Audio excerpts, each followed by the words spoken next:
Buen día, doctor. Buen día, compañeros. Me corresponde a mí, a mis compañeros y a mi compañera presentarles el laboratorio número 5, el cual corresponde al tema de la región pectoral, la región axilar y las articulaciones del hombro.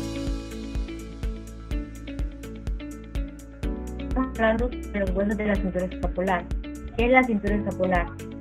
Esta es la zona de nuestro esqueleto en la cual se encuentran dos escápulas, dos clavículas y se divide en tres regiones: anterior o axilar, media o deltoides y posterior o escapular. Este es un conjunto funcional que permite unir los miembros superiores al tórax, es decir, la columna vertebral, el cráneo y la práctica. Hablando de clavícula. La clavícula es el hueso que se extiende de forma horizontal entre la parte superior del esternón y el omóplato. Podemos sentir nuestra clavícula si tocamos la zona que se encuentra entre nuestro cuello y nuestro hombro. Dentro de lo que respecta al hueso de la clavícula podemos identificar el extremo medial o external, este es hueso, podemos visualizarlo en la esquina superior izquierda, el extremo lateral o acromial, el cual podemos supervisar a la esquina inferior derecha, y la superficie superior y superficie inferior, la cual es la superior lisa y la inferior rigota.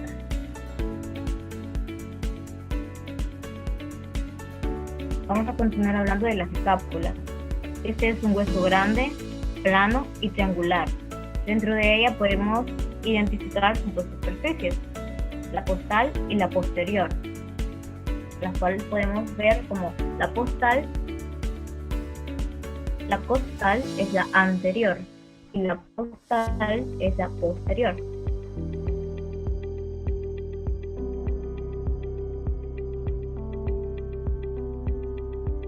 Podemos identificar también fosas.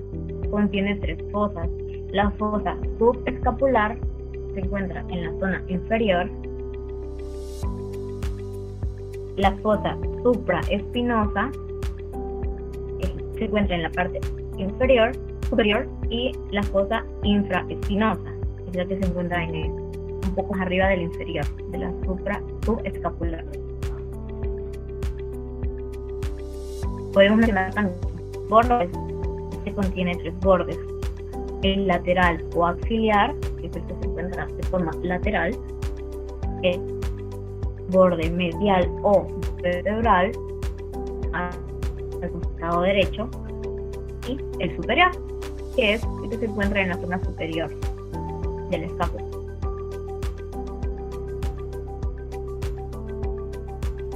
Podemos ver ahora y tener una versión anterior de la escápula, una versión posterior y una versión lateral de la misma.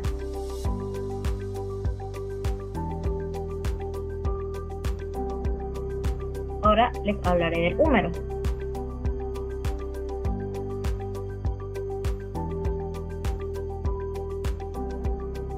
El húmero es el hueso más largo de nuestra extremidad superior, es decir, de nuestro brazo. Este se articula en la parte superior, con la escápula, con el hombro y con el cúbito, con el radio de promedio y la articulación del codo en el extremo inferior.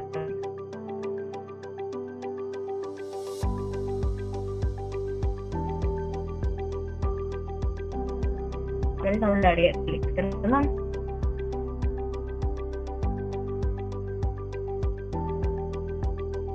Bueno, regresando un poco al húmero,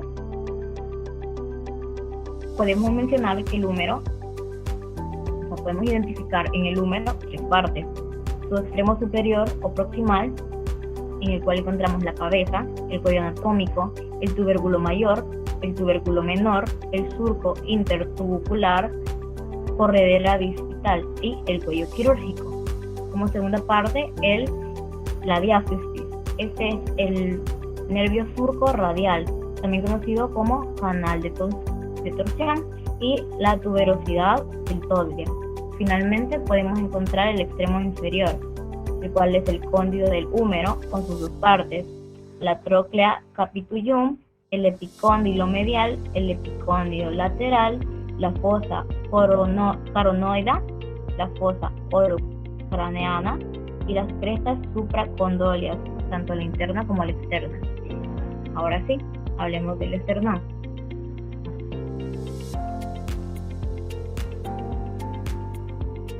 El esternón también es llamado como el hueso del pecho. Este es un hueso largo y es plano. Se encuentra en el centro, justo en el centro de nuestro pecho. Este está conectado con las costillas por medio de un cartílago. Junto con las costillas ayuda a proteger los órganos importantes de nuestro pecho: el corazón, los pulmones y todos los que se encuentran en nuestra caja torácica. Respecto al esternón, podemos identificar tres partes: el menumbrio, el cual es ancho y se encuentra en posición superior; el cuerpo, el cual es estrecho y se encuentra orientado longitudinalmente; y finalmente la apófisis o el proceso de cifoides, el cual es pequeño, muy pequeño y se encuentra en posición inferior. Pueden observar los tres en la imagen. El manumbrio está superior, pueden verlo separado y se identifica a comparación del cuerpo, el cual es se encuentra posicionado longitudinalmente. Y al final, el trozo más pequeño que ven es la apófisis. Ahora les hablaré de los puntos de reparo. Estos son tres: la escotadura supraesternal, el ángulo esternal y la línea clavicular media. El primero, la escotadura supraesternal, es el borde superior cóncavo de nuestro manubrio esternal. El segundo, el ángulo esternal, es el reborde transversal que marca el límite entre el manubrio y el cuerpo esternal. La línea clavicular media es la línea perpendicular que se traza del punto medio de la clavícula hacia abajo.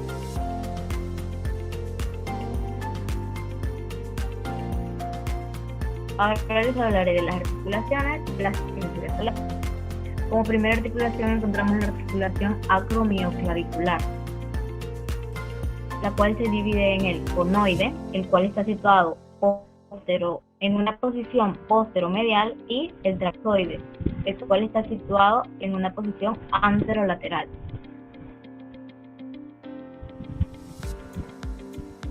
Como segunda articulación tenemos las articulaciones esternoclaviculares.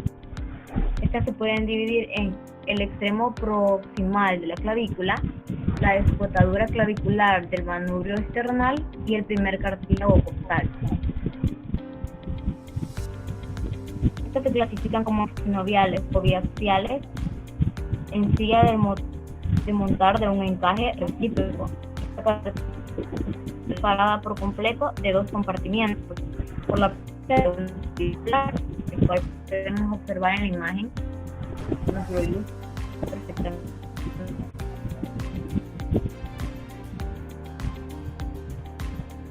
Los ligamentos que refuerzan a esta cápsula articular son el costoclavicular, el interclavicular y el esternoclaviculares anterior y posterior. Como tercera articulación podemos conocer las articulaciones escapulohumerales, clonohumerales o también llamadas del hombro.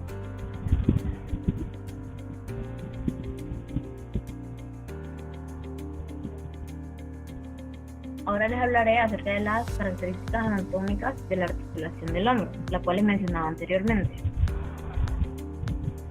Estas son: estructuralmente es débil, su estabilidad depende de los músculos que la rodean, los cuales reciben el nombre de manguito rotador. Además, el tendón de la cabeza larga del bíceps braquial, los ligamentos extracapsulares y el arco óseo formado por el acromión y la apófisis carocoide de la escápula.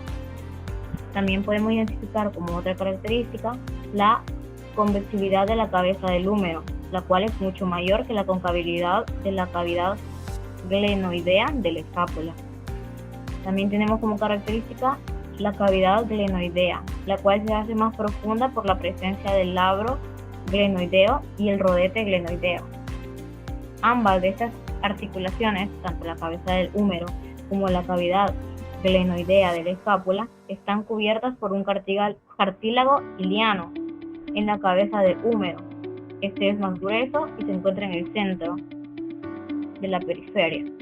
Como última característica podemos mencionar la cápsula fibrosa. Esta es una articulación extraordinariamente laxa y delgada, la cual permite una gran amplitud de movimiento. Ahora les hablaré de los ligamentos. Los ligamentos pueden dividirse en los intrínsecos y los extrínsecos. Los intrínsecos se subdividen en ligamentos glenohumeral, ligamento rodetenoide labrogenoideo, y los extrínsecos se dividen en ligamento transverso humeral o humeral transverso y ligamento coracoacromial.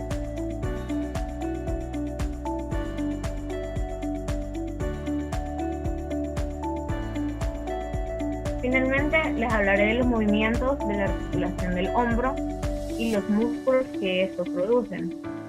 Como primer lugar podemos mencionar la abducción, la cual se encuentra dentro de las fibras medias del deltoide con ayuda del músculo supraespinoso. Como segundo movimiento podemos encontrar la aducción, la cual se da en el pectoral mayor, en el dorsal ancho, en el redondo mayor y en el redondo menor. La extensión, la cual se da por las fibras posteriores del deltoide, el dorsal ancho, redondo y mayor.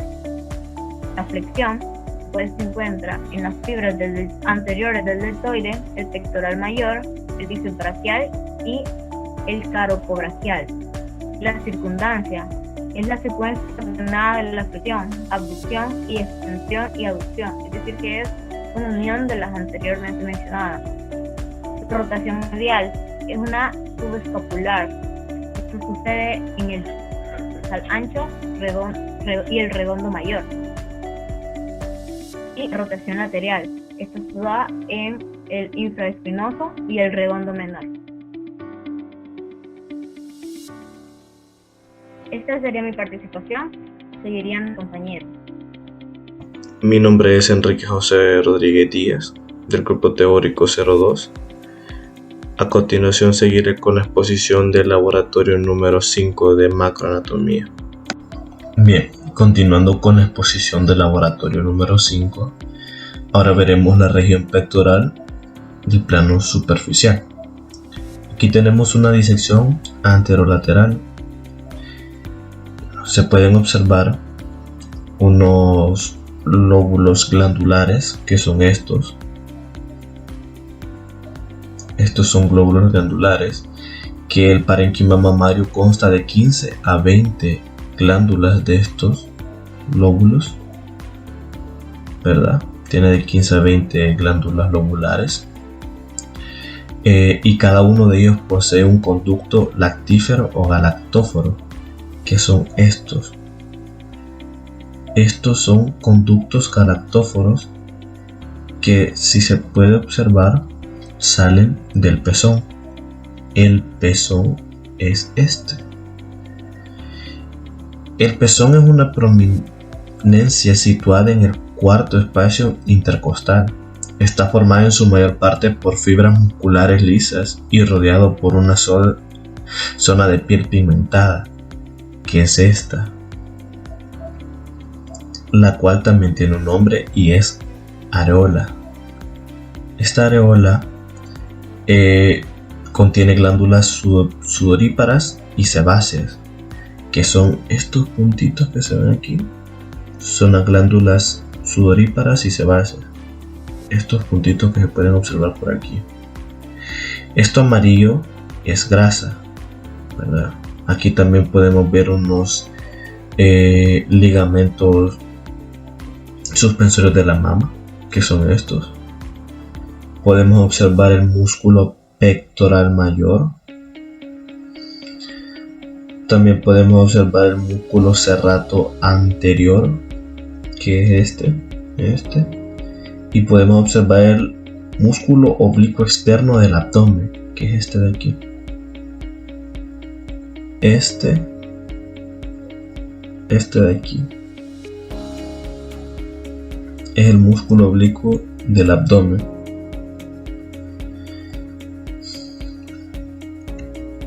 Bien, ahora tenemos una sección sagital. Aquí se ve la grasa, los conductos galactóforos, el seno galactóforo, los lóbulos glandulares, que son estos, los ligamentos suspensorios de la mama, que son estos. También podemos observar la clavícula que está por aquí, 6 costillas que son estas, 1, 2, 3, 4, 5, 6. También podemos observar el músculo subclavio. También podemos observar el músculo pectoral mayor, que es este de aquí, el músculo pectoral mayor.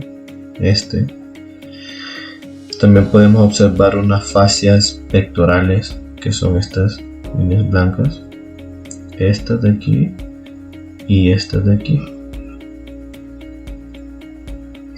También podemos observar unos músculos intercostales, que son estos que se ve que están separados. Y por esto que está separado, son unos vasos y nervios intercostales, estos que se ven de color. También por aquí podemos observar el pulmón, ¿verdad? Bien, ahora hablaremos un poco sobre vasos y nódulos ganglios, de los ganglios linfáticos de la glándula mamaria. Los nódulos son pequeños filtros a lo largo del cuerpo. Las células de los nódulos linfáticos ayudan a eliminar infecciones como las provocadas por virus o células dañinas, como por ejemplo las células cancerosas. El cáncer puede comenzar o se puede propagar por medio de los ganglios linfáticos. Aquí podemos observar unos ganglios linfáticos paraesternales, que son estos, este y este. Podemos observar unos ganglios linfáticos axilares apicales, que son estos dos. Podemos observar unos ganglios linfáticos de Rutter, que son estos dos. Ganglios linfáticos centrales, que son estos, ganglios linfáticos centrales. Podemos observar unos ganglios linfáticos laterales, que es este, ganglios linfáticos laterales. Podemos también observar unos ganglios linfáticos posteriores, que son estos. Podemos observar ganglios linfáticos axilares anteriores, que son estos de acá, ¿verdad? También podemos observar un ganglio linfático mediastínicos anteriores, que son estos de aquí. Y también unos ganglios linfáticos frénicos inferiores subdiafragmáticos e hígado, que son estos de aquí.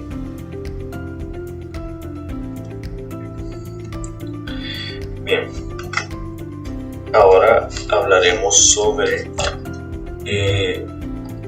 una visión posterior del plano superficial, que es esta, y una visión posterior del plano profundo, que es esta.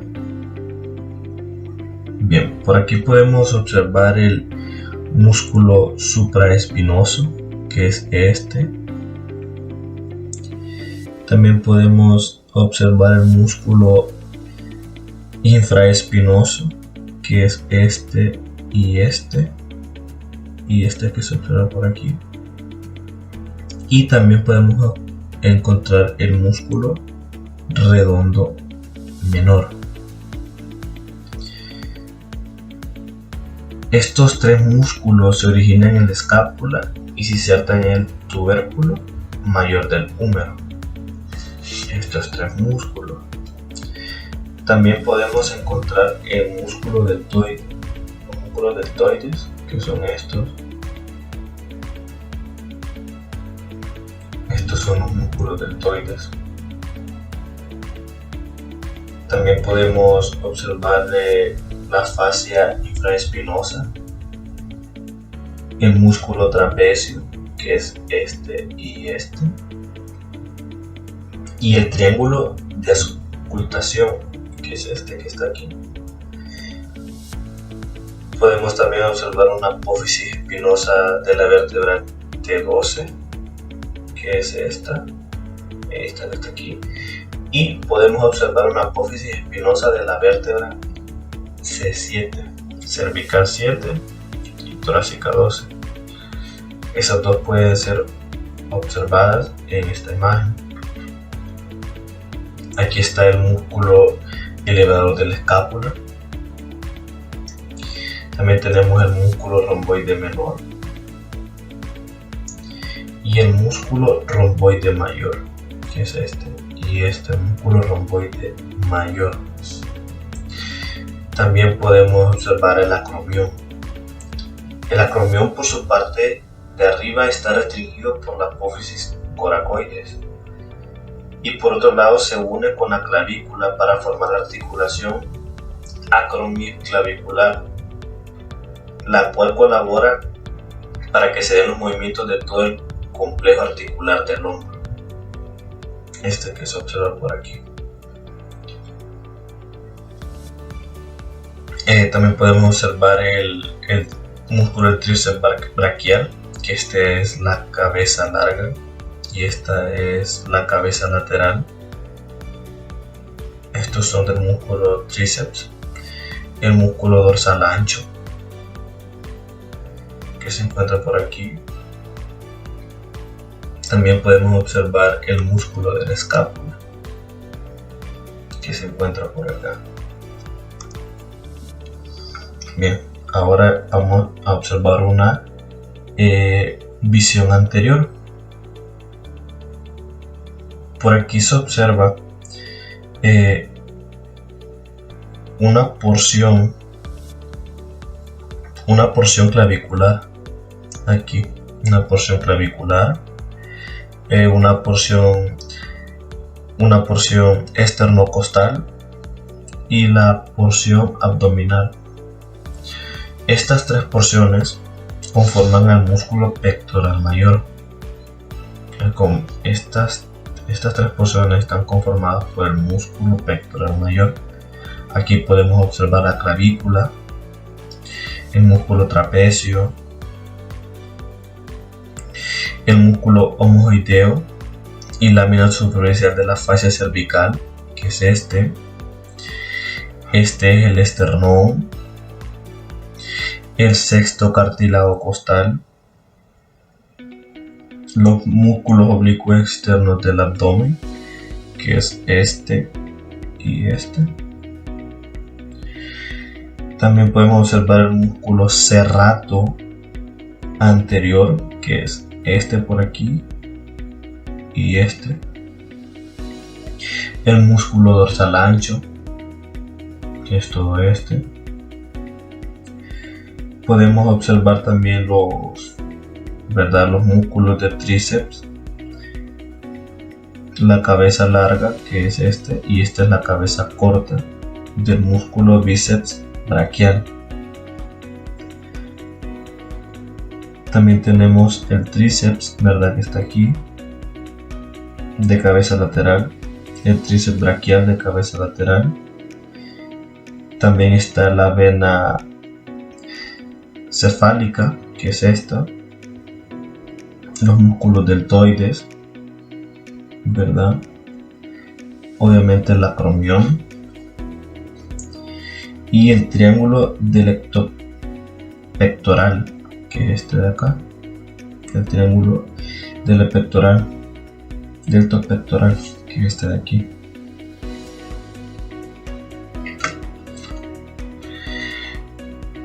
Ahora veremos una visión anterior. Aquí podemos observar el acromión. Este es el tendón supraespinoso. Este es el tendón del bíceps braquial, cabeza larga, esto de aquí.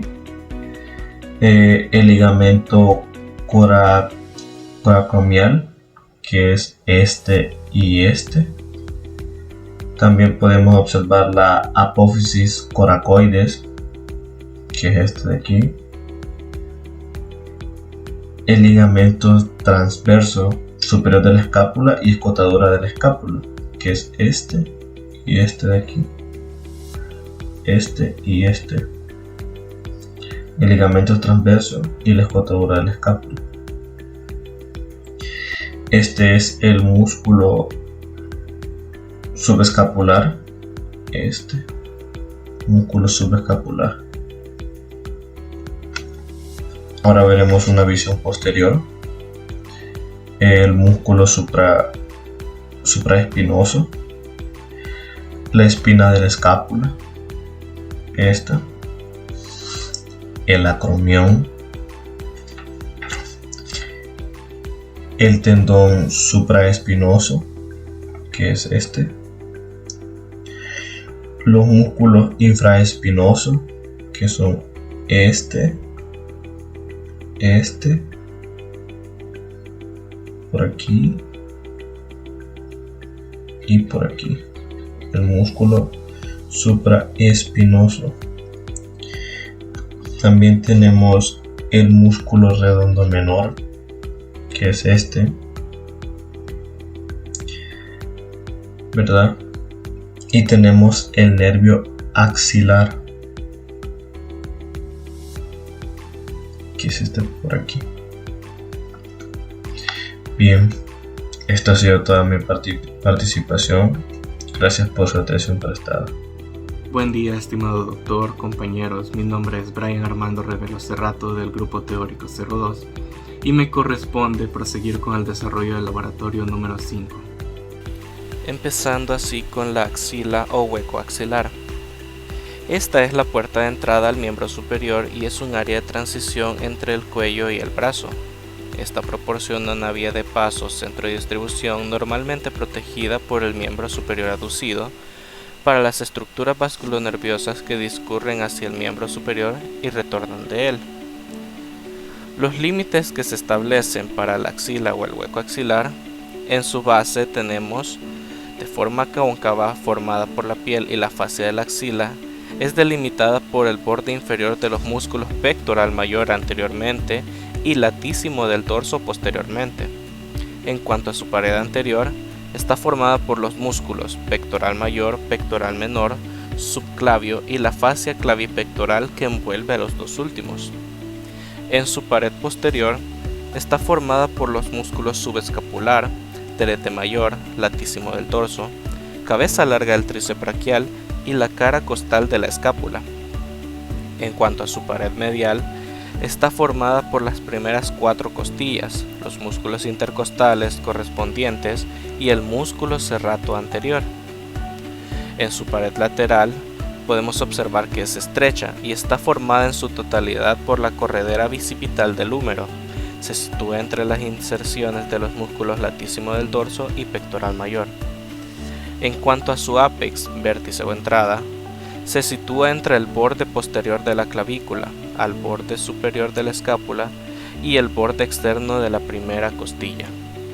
La axila o hueco axilar contiene las siguientes estructuras, que corresponderían a la vena axilar junto con sus tributarias, la arteria axilar junto con sus ramas, los fascículos o cordones y ramas del plexo nervioso braquial, la desembocadura de la vena cefálica, los nódulos linfáticos y vasos linfáticos, la grasa la cual es removida durante la disección, las partes proximales de los músculos bíceps braquial y coracobraquial y el proceso axilar de la mama. En el ser vivo, la vaina axilar envuelve a la vena axilar, arteria axilar y cordones del plexo braquial.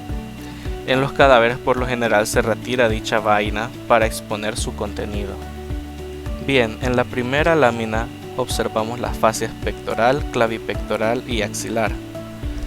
Señalando dentro de la lámina podemos encontrar por este lado el músculo trapecio, por este lado la apófisis coracoide, así como la arteria tóraco-acromial, la vena cefálica, el músculo deltoides, el músculo pectoral mayor, que en este caso se encuentra cortado, el músculo bíceps braquial, que se divide en dos, su cabeza corta y su cabeza larga. Y observamos también la fascia braquial, que es el borde de corte, sobre el cual se establece sobre los músculos coracobraquial y bíceps braquial. Por este lado nos encontramos con la fascia del dorsal ancho, así como por acá está la fascia del serrato anterior y la fascia axilar en su porción anterior. Por esta zona nos encontramos con el ligamento suspensorio de la axila. Por acá nos encontramos con la fascia del revestimiento del músculo pectoral menor, la membrana costocoracoidea, el ligamento costoracoideo y la fascia de revestimiento del músculo subclavio. Estas últimas mencionadas corresponden a la fascia clavipectoral. También nos encontramos por este lado con el músculo pectoral mayor y la fascia pectoral, las cuales se encuentran su lámina superficial y su lámina profunda. Importante resaltar también la presencia de la clavícula y del músculo homoioideo recubierto por la fascia de los músculos infraioideos. Como siguiente lámina tenemos una sección parasagital oblicua de la axila, dentro de la cual podemos observar el músculo trapecio, el plexo braquial, que se compone por sus tres fascículos, el fascículo lateral, el fascículo posterior y el fascículo medial. Por este lado también encontramos el músculo supraespinoso, así como también la escápula, con su espina y su cuerpo. Nos observamos también acá el músculo infraespinoso y el músculo subescapular. Por este lado podemos encontrar el músculo redondo menor, el músculo redondo mayor y el músculo dorsal ancho. También nos encontramos por esta zona los nódulos linfáticos axilares, encontrándonos con los centrales y los pectorales, o también llamados anteriores.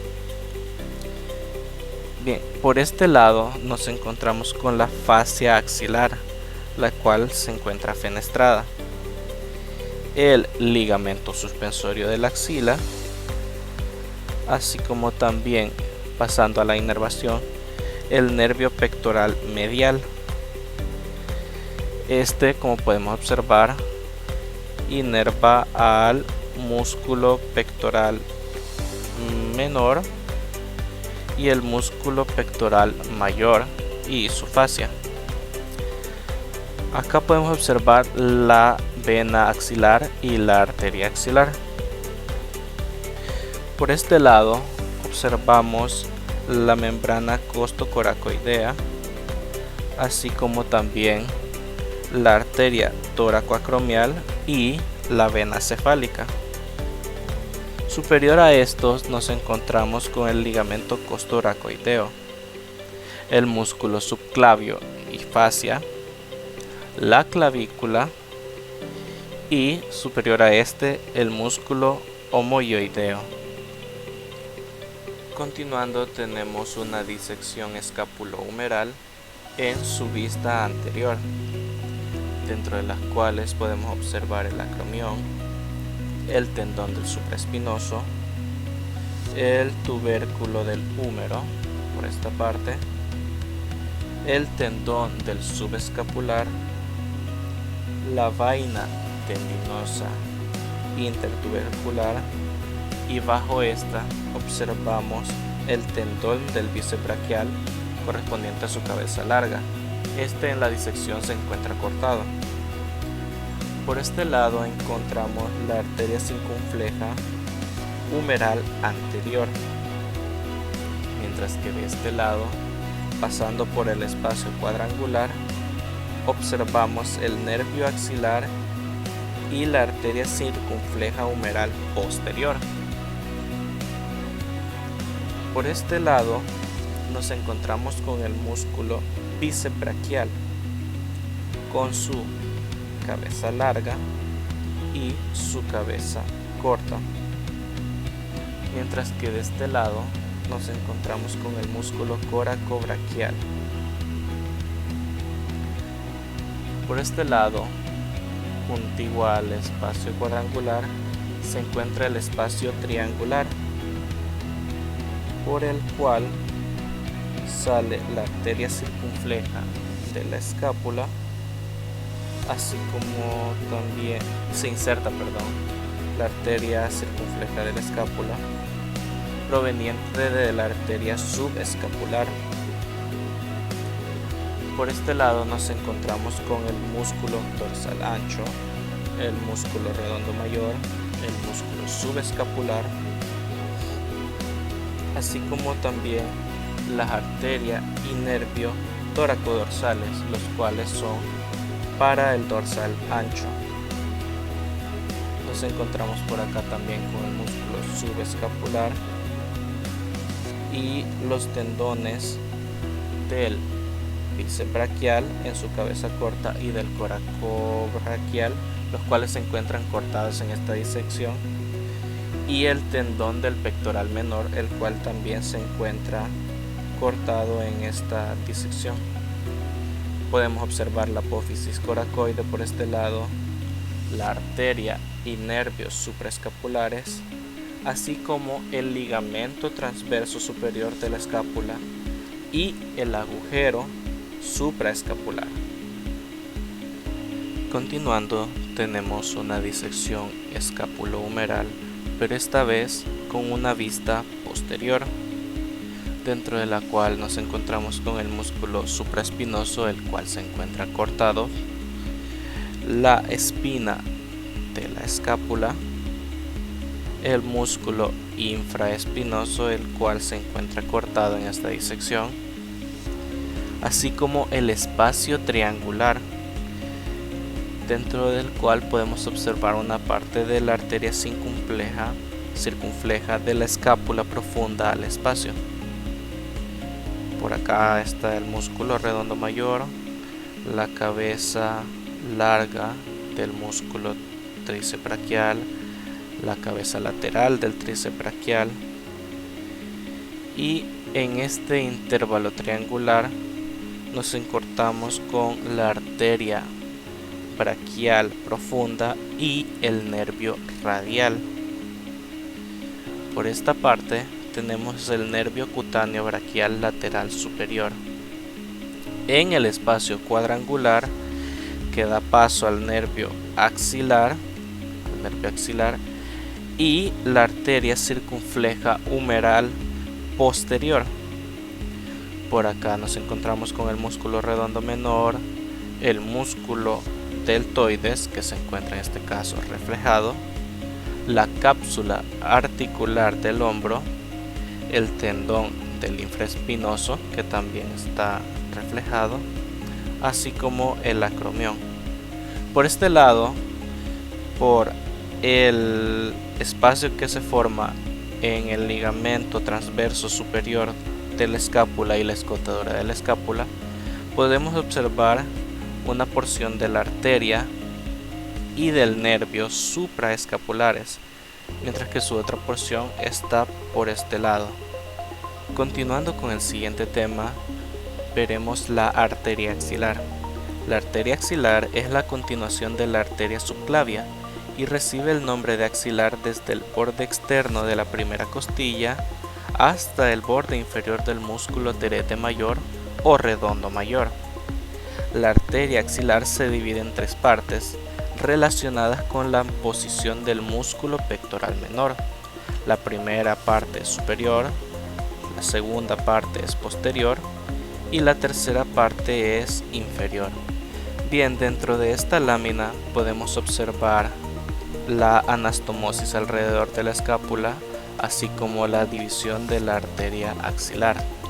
Como sabemos, la arteria axilar está dividida en tres partes. Dentro de la primera parte, que sería esta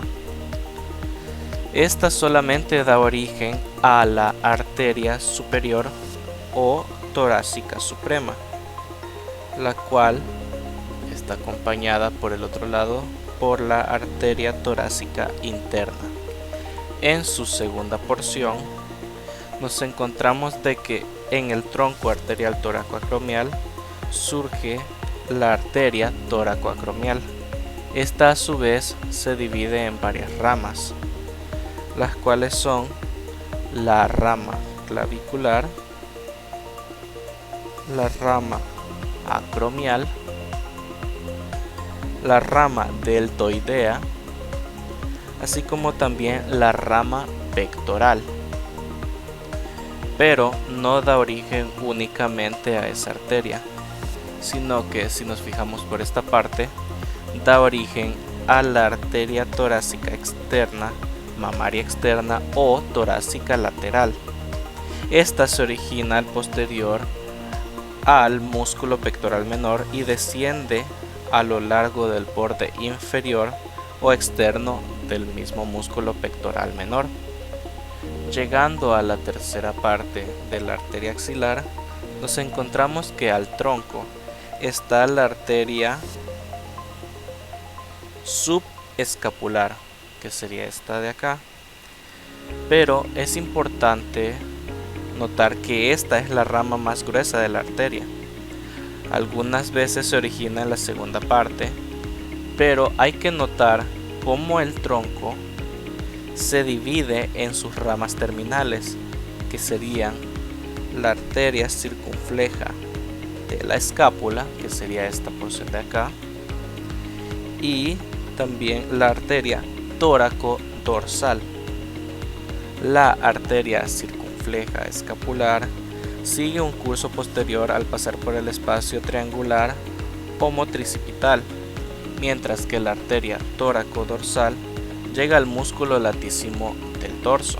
Pero si observamos bien, en esta tercera porción hay todavía dos ramas que se dan desde la tercera parte, las cuales son las dos arterias circunflejas humerales, la porción anterior, la arteria circunfleja humeral anterior, y la arteria circunfleja humeral posterior. La humeral anterior es delgada e inconstante y rodea por delante el cuello quirúrgico del húmero y pasa profunda al músculo coracobraquial, mientras que la humeral posterior es gruesa y cursa junto con el nervio circunflejo por el espacio cuadrilátero o húmero tricipital. Mi nombre es Jennifer Berenice y les voy a hablar acerca de la vena axilar y el plexo braquial. La vena axilar se inicia a nivel del borde inferior del músculo redondo mayor, por la unión de la vena basílica y las venas humerales. Cursa a lo largo del hueco axilar desde su base al vértice, es la más voluminosa ventral en el paquete neurovascular axilar. Las descripciones dividen la vena axilar en tres porciones que se corresponden con las tres porciones de la arteria axilar. Así pues, su extremo inicial distal es la tercera porción, mientras que su extremo terminal proximal es la primera porción. La vena axilar termina en el borde lateral de la primera costilla, donde se convierte en la vena subclavia. En la axila, las venas son más abundantes que las arterias, tienen una variabilidad y presentan frecuentes anastomosis. La vena axilar recibe vasos tributarios que generalmente se corresponden con ramas de la arteria axilar, con unas pocas excepciones importantes. Las venas correspondientes a las ramas de la arteria toracoacromial no se fusionan para entrar como con una tributaria común. Algunas entran de forma independiente en la vena axilar, pero otras drenan de la vena cefálica, que a su vez lo hacen en la vena axilar superior al pectoral menor, cerca de su transición de la vena subclavia. La vena axilar recibe directa o indirectamente las venas toracoepigástricas, que se forman a partir de anastomosis de venas superficiales de la región inguinal con tributarias de la vena axilar. Estas venas constituyen una vía colateral que permite el retorno venoso en presencia de una obstrucción a la vena cava inferior.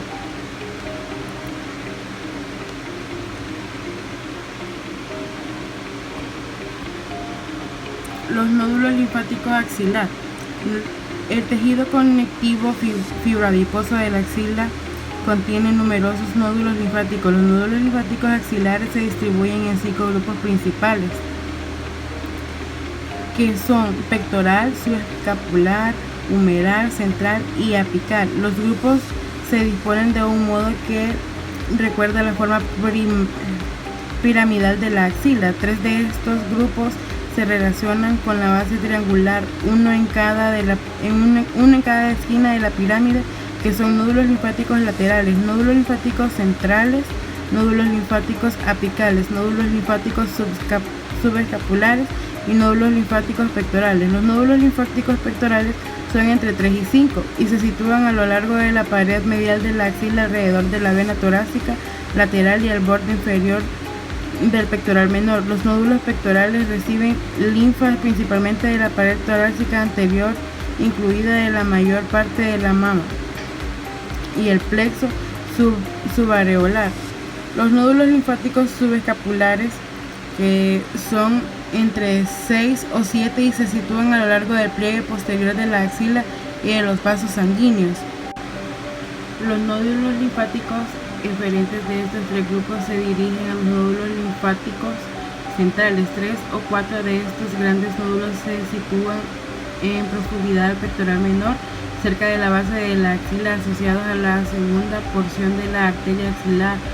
Los vasos eferentes de los nódulos linfáticos centrales se dirigen a los nódulos linfáticos apicales, que se localizan en el vértice de la axila a lo largo del lado medial de la vena axilar y de la primera porción de la arteria axilar. Los nódulos linfáticos apicales reciben linfa de todos los otros grupos de nódulos axilares, así como de los linfáticos que acompañan la vena cefálica. Próximamente de los vasos eferentes del grupo apical atraviesan el conducto cervicoaxilar.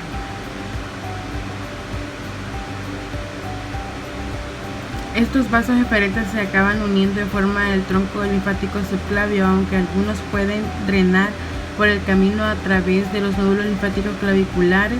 En el lado derecho del tronco subclavio, una vez formado, puede juntarse con los troncos yugular y broncomediastínico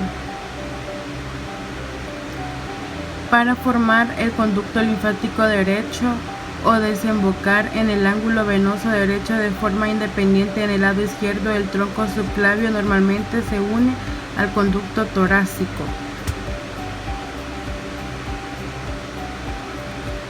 El plexo braquial es una red nerviosa que da lugar a todos los nervios motores y sensitivos. Las extremidades superiores de este plexo nace de los ramos anteriores de los nervios espinales, los cuales sufren varias funciones y divisiones que resultan en la formación de troncos y ramos hasta llegar a formar los denominados ramos terminales en su porción más distal.